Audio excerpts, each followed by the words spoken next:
नवी मुंबई महानगरपालिकेच्या धोकादायक इमारतींच्या यादीत मुंबई एपीएमसी मधील कांदा बटाटा आणि मसाला मार्केट पुन्हा एकदा चर्चेत आलेत।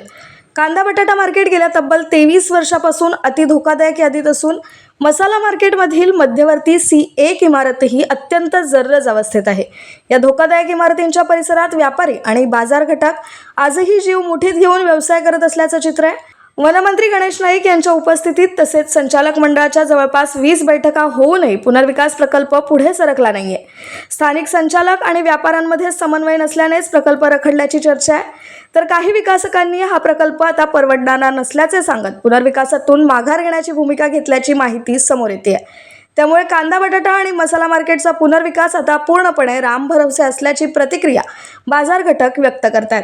Bureau report APMC news.